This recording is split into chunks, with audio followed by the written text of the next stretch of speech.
अग्नि, गंगा, सोना, चांदनी और नैना 5 अनाथ बहनें थी। वो पांचों बहन जब बहुत छोटी थी तभी उनके माता पिता की मृत्यु हो गई थी। परंतु उनके माता पिता जंगल में जाया करते और एक कुटिया में तप कर रहे ऋषि मुनि की सेवा करते थे। इसलिए वो पांचों बहनें भी अपने माता पिता के गुजर जाने के बाद जंगल में उसी ऋषि की कुटिया में जाकर उस ऋषि मुनि की सेवा किया करती थी। और एक दिन जब ऋषि मुनि की तपस्या पूरी हो जाती है और वो अपने सामने 5 बहनों को देखकर उनसे बोलता है, बच्चियों, तुम पांचों कौन हो और इतनी श्रद्धा के साथ मेरी सेवा कर रही हो? आखिर तुम पांचों यहाँ कब से हो? ऋषि मुनि जी, हम पांचों बहनें निर्मला की पुत्रियां हैं और यहाँ आकर आपकी सेवा करती हैं। निर्मला का नाम सुनते ही ऋषि मुनि समझ जाते हैं कि ये 5 पुत्रियां निर्मला की है और इसलिए ये पांचों बहनें ऋषि मुनि की सेवा कर रही हैं, क्योंकि निर्मला अपने पति के साथ ऋषि मुनि की सेवा करती थी और ऋषि मुनि के आशीर्वाद की ही वजह से निर्मला की 5 बेटियां हुई थी। अपने सामने निर्मला की 5 पुत्रियों को देख ऋषि मुनि बहुत खुश होते हैं और उन 5 बहनों से बोलते हैं, अब तुम्हें आगे कुछ बताने की जरूरत नहीं है बच्चियों, क्योंकि मैं तुम्हारी माँ को बहुत अच्छे से जानता हूँ और तुम पांचों बहनें मेरे ही आशीर्वाद का नतीजा हो। पर मैं बहुत आश्चर्यचकित हूँ। आज पहली बार ऐसा हुआ है कि हमने 8 साल का तप किया और जब आंख खोला तो निर्मला हमारी सेवा में नहीं। हाँ ऋषि मुनि जी, क्योंकि आज से 8 साल पहले हमारे माता पिता का देहांत हो गया था और मरने से पहले माँ ने हमसे वचन लिया था कि उनके जाने के बाद हम सब आपकी सेवा करें। पिछले 8 सालों से हम आपकी सेवा कर रहे हैं ताकि जब भी आपकी आंखें खुले तो आप हमें एक खुशहाल जीवन का वरदान दे सकें। क्यों नहीं पुत्रियों, वैसे भी हम तुम पांचों बहन से अत्यंत प्रसन्न हैं। इसलिए हम तुम पांचों बहन को तुम्हारे नाम के अनुसार जादुई शक्तियां प्रदान करते हैं। जैसे अग्नि तुम्हारे अंदर अग्नि प्रवाहित होगी, तुम अब आग से कभी नहीं जलोगी। तुम आग के साथ खेल भी सकती हो, तुम आग के साथ जो चाहे कर सकती हो। एक तरह से अग्नि तुम्हारी दोस्त हुई। आपका बहुत बहुत धन्यवाद। गंगा, तुम्हारा नाम ही गंगा है।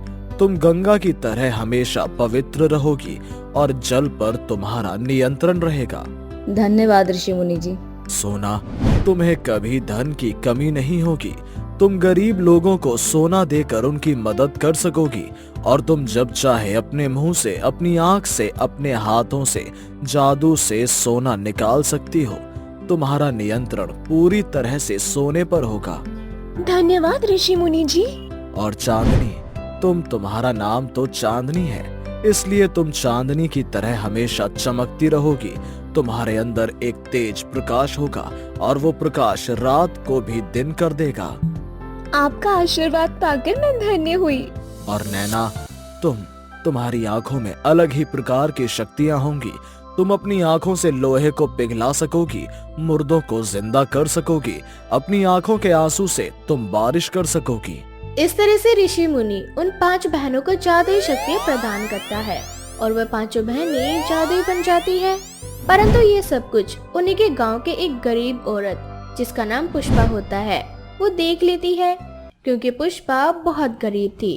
इसलिए उसके दिमाग में एक बात आती है और वो मन ही मन खुद से बोलती है, मैं इतनी गरीब हूँ कि कोई भी अपनी बेटी का हाथ मेरे हाथ में नहीं देना चाहता।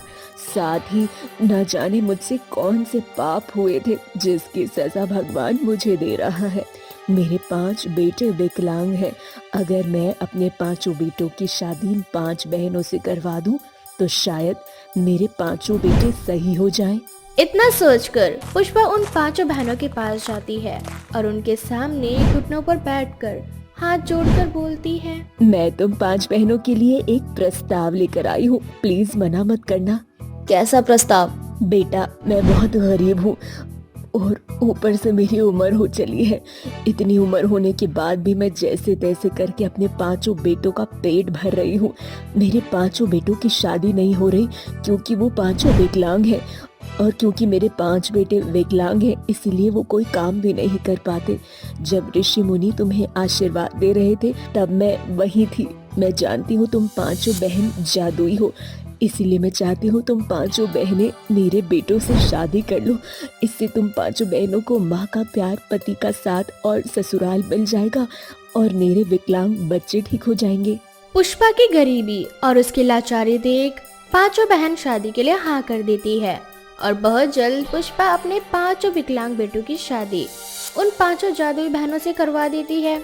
अब पुष्पा की जादुई 5 बहुएं अपनी जादुई शक्ति से अपने पतियों को ठीक कर लेती है, पर अपनी जादुई 5 बहुएं पाकर अब पुष्पा के मन में लालच आने लगता है और एक दिन पुष्पा सोना से बोलती है, कहने को तो मेरी पांचों बहुओं में जादू है, पर तुम पांचों का जादू होने का क्या फायदा, जब तुम पांचों के जादुई होने के बाद भी हम इतनी गरीबी का सामना कर रहे हैं। बहू, तेरे अंदर तो सोने प्रदान करने की जादुई शक्ति है ना, तो इतना सोना निकाल कि हम रातों रात अमीर हो जाएं। माँ जी, आपकी पांचों बहू को जादुई शक्ति गरीब और असहाय लोगों की मदद करने के लिए प्रदान की गई है।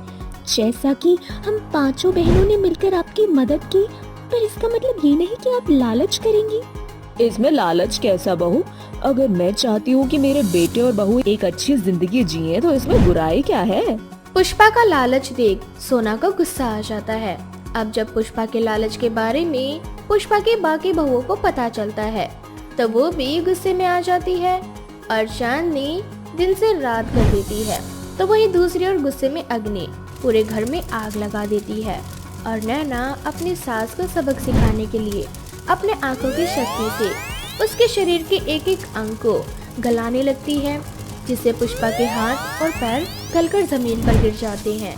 और जब ये नज़ारा गंगा देखती है तो वो अपनी बहनों को शांत करती है और अपनी जादुई शक्ति की मदद से सबसे पहले वो आग को बुझाती है, जिसके बाद वो नैना से कहती है, नैना, चांदनी, सोना, तुम सबने ये क्या किया?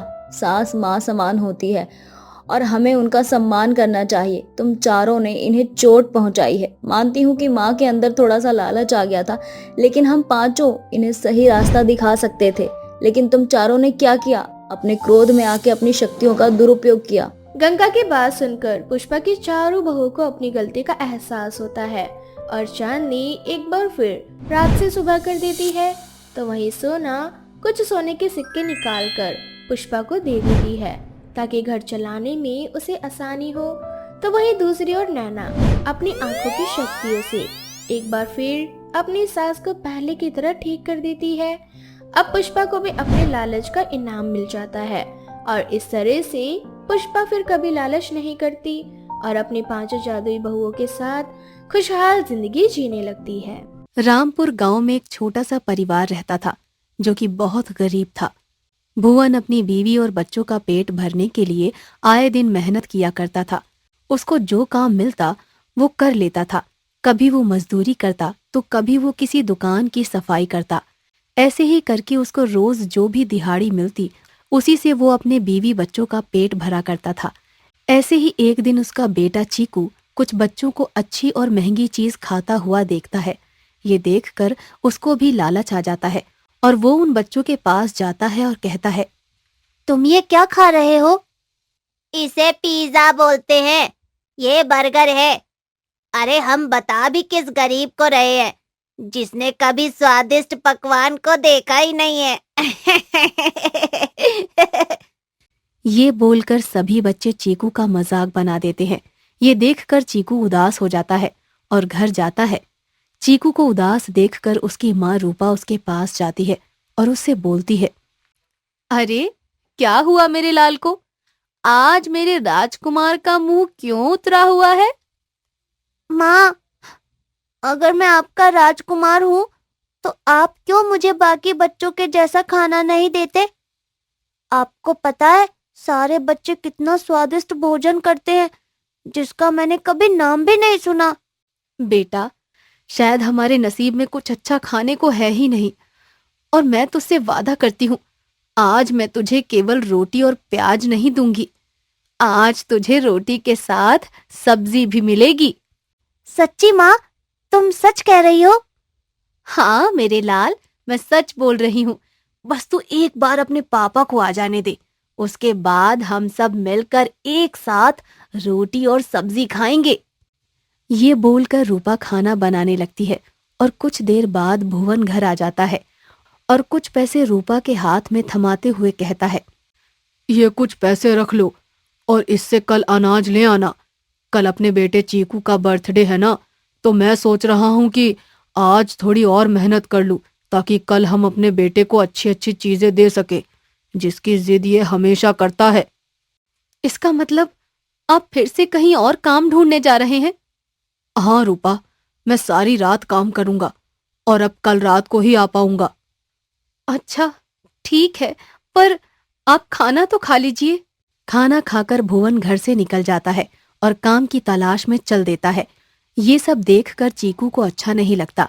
अगले दिन चीकू सुबह सुबह उठता है और उसकी माँ उसे बर्थडे विश करती है। कुछ देर बाद चीकू खेलने के लिए बाहर जाता है, पर कोई भी उसको अपने साथ नहीं खिलाता, जिसके बाद चीकू निराश होकर एक तालाब के पास बैठ जाता है और तालाब में पत्थर फेंकने लगता है। तभी उस तालाब में से एक बड़ी सी मछली बाहर आती है, जिसे देखकर चीकू बहुत डर जाता है और वहां से भागने लगता है। पर वो विशाल जादुई मछली चीकू को रोकती है और उसे कहती है, क्या हुआ बेटा, तुम इतने निराश क्यों हो और तालाब में इस तरह से पत्थर क्यों फेंक रहे हो? क्या तुम जानते हो तुम्हारे ऐसा करने से किसी को चोट लग सकती है? मुझे माफ करना अगर मेरी वजह से आपको चोट लगी हो तो, पर मैं बहुत दुखी हूँ क्योंकि आज मेरा बर्थडे है और हम बहुत गरीब हैं और मेरा बर्थडे बनाने के लिए, मुझे अच्छा अच्छा स्वादिष्ट खाना खिलाने के लिए मेरे पापा कल से मेहनत कर रहे हैं और रात को घर भी नहीं आए।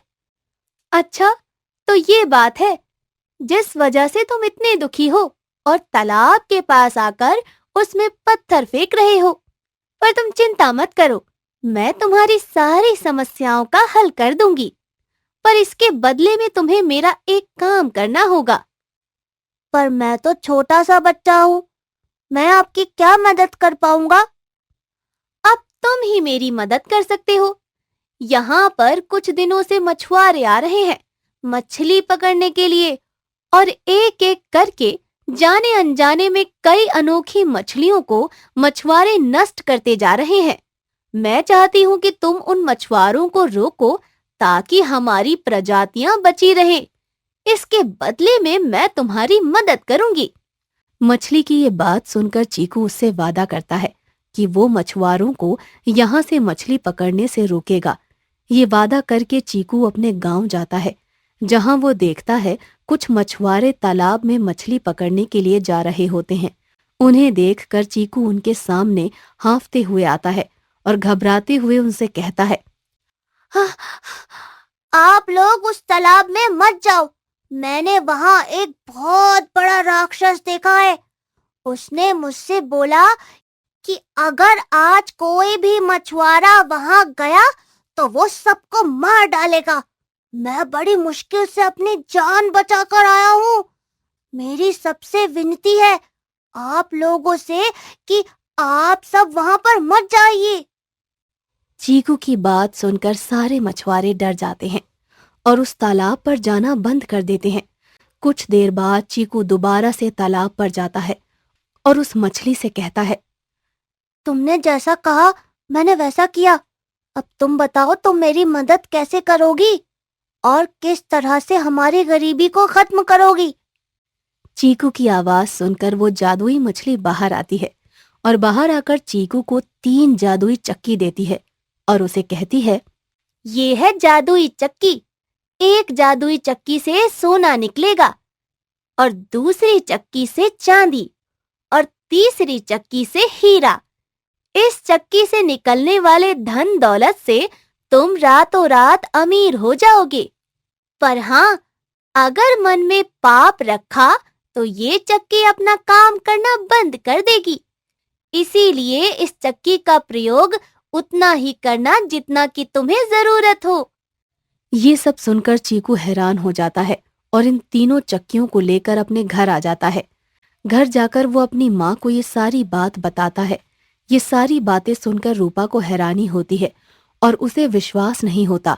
चीकू अपनी माँ को विश्वास दिलाने के लिए पहली चक्की को चलाता है, जिसमें से कुछ चांदी बाहर निकलती है। उसके बाद दूसरी चक्की चलाता है जिसमें से सोना निकलता है। इसी तरह से फिर वो तीसरी चक्की चलाता है जिसमें से हीरे निकलते हैं। ये सब देखकर रूपा आश्चर्यचकित रह जाती है और शाम को जब भुवन घर आता है तो वो ये सारी बातें भुवन को बताती है।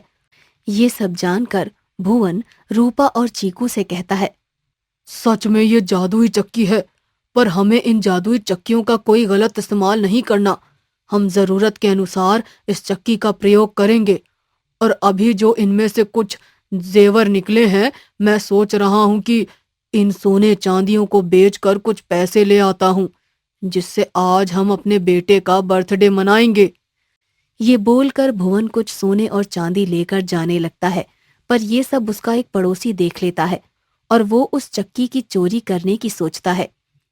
रात को जब भुवन अपने बेटे का बर्थडे मनाता है तो वो अपनी बीवी बच्चों के साथ सो जाता है, जिसके बाद उसका पड़ोसी चुपके से उसके घर में आ जाता है और उसकी चक्की को उठाकर ले जाता है और उस चक्की को चलाने लगता है। पर उस चक्की से ना तो सोना निकलता है और ना ही चांदी और ना ही हीरे। उस चक्की से निकलता है तो सिर्फ नमक। ये देखकर उसका पड़ोसी हैरान हो जाता है और खुद से कहता है, ये कैसी बकवास चक्की है, इसमें तो सिर्फ नमक आ रहा है। लगता है इसको चलाने में कोई मूल मंत्र है जो सिर्फ उसके परिवार को पता है। एक काम करता हूँ, इस चक्की को वापस भुवन के घर रख आता हूँ और कल सारे गांव वालों को इस चक्की की सच्चाई बता दूंगा।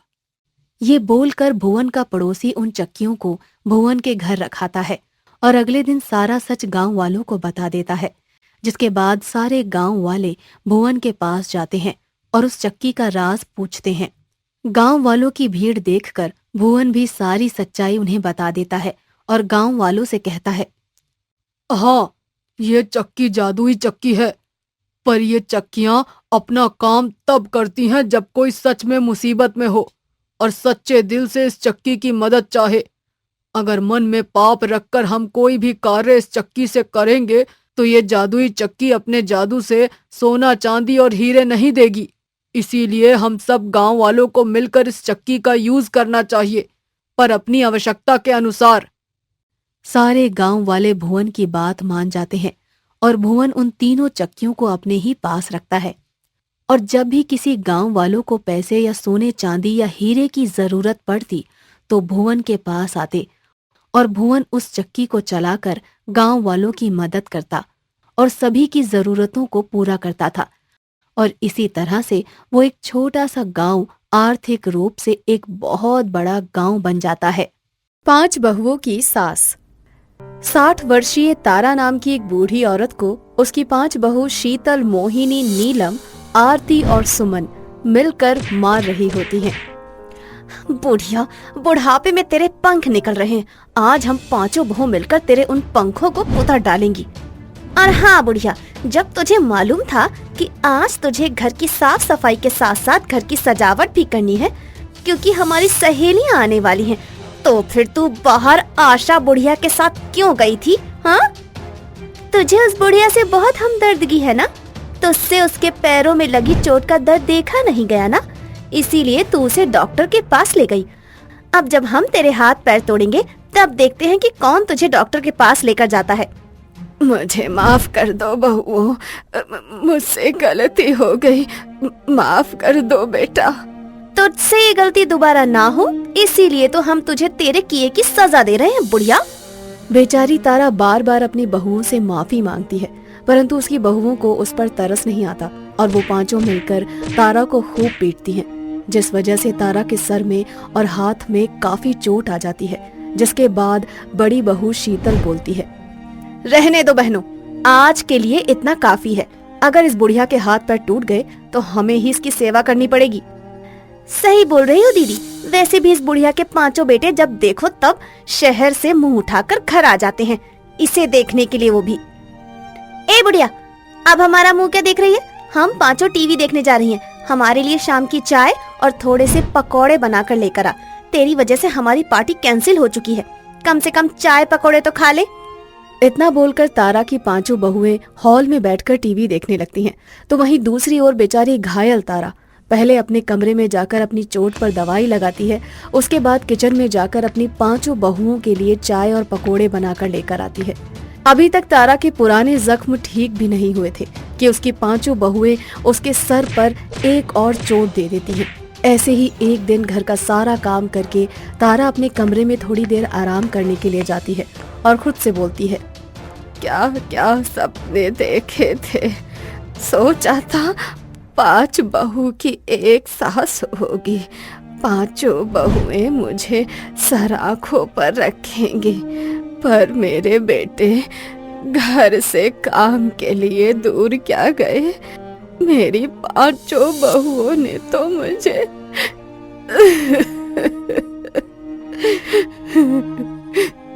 तारा अपनी किस्मत को कोस ही रही थी कि तभी वहाँ पर उसकी बड़ी बहू शीतल आ जाती है और तारा से बोलती है, ए बुढ़िया, तू भूल गई?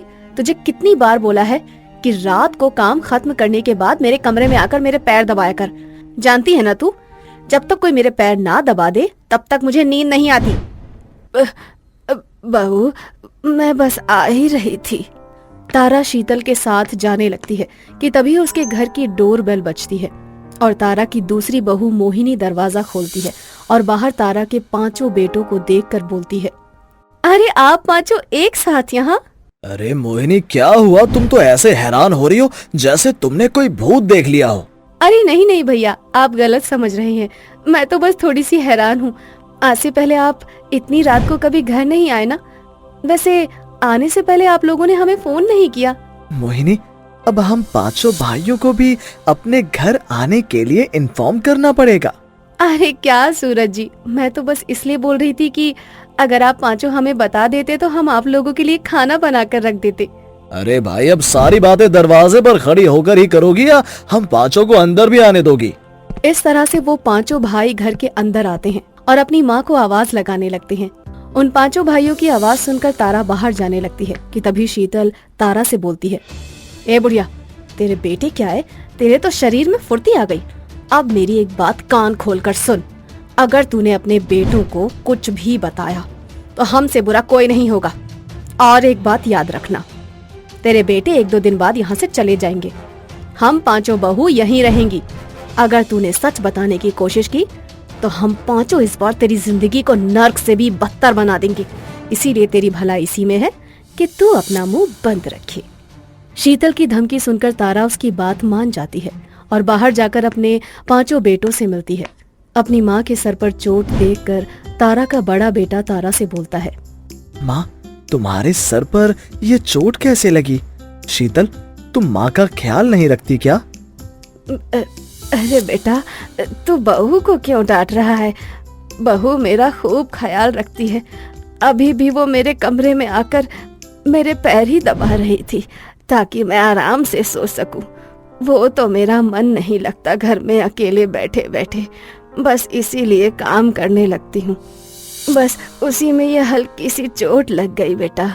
क्या माँ, तुम्हें अपना ख्याल रखना चाहिए। और तुम्हारी 5 बहू हैं, तुम 5 बहू की इकलौती सास हो, तुम्हें तो ठाठ से रहना चाहिए। फिर अपनी 5 बहू होने के बाद भी तुम क्यों काम करती हो?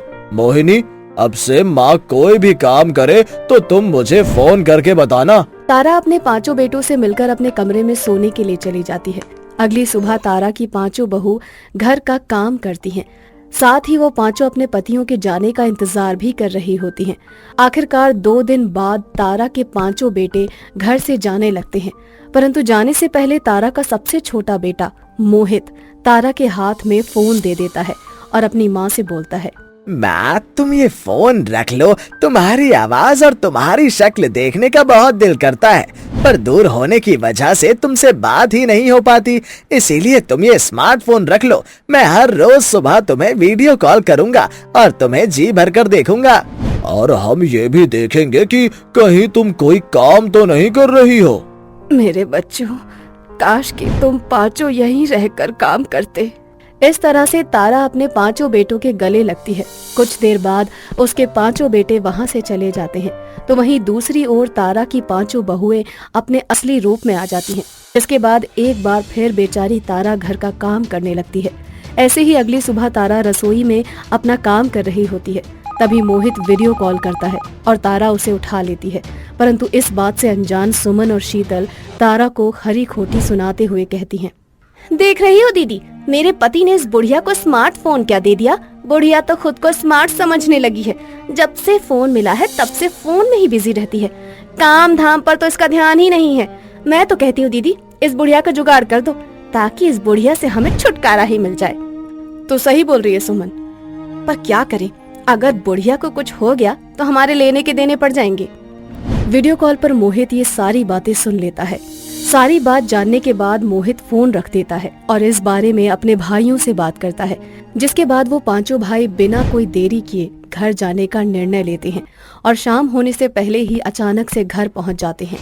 और जब वो पांचों भाई अपने घर पहुंचते हैं तो वो देखते हैं कि 5 बहुएं मिलकर तारा को मार रही होती हैं। ये देखकर तारा का बड़ा बेटा बोलता है, शीतल, तुम पांचों की हिम्मत कैसे हुई मेरी माँ को हाथ लगाने की? आप यहाँ अचानक? हाँ भाभी, हम पांचों यहाँ, वो भी अचानक, क्योंकि मुझे आप पांचों की सच्चाई के बारे में पता चल चुका था। आज सुबह जब आप और सुमन माँ को खरी खोटी सुना रही थी, उस समय मैं वीडियो कॉल पर ही था। मैंने अपने कानों से आप दोनों की सारी बातें सुनी और बस यही देखने के लिए हम पांचों भाई अचानक घर आए और हमने आप पांचों को रंगे हाथों पकड़ लिया है। इस तरह से तारा के पांचों बेटे अपनी बीवियों को सलाखों के पीछे डाल देते हैं और अपनी माँ को अपने साथ शहर ले जाते हैं। अब वे पांचों भाई वहीं पर काम करते हैं और खुद अपनी माँ की देखभाल भी करते हैं।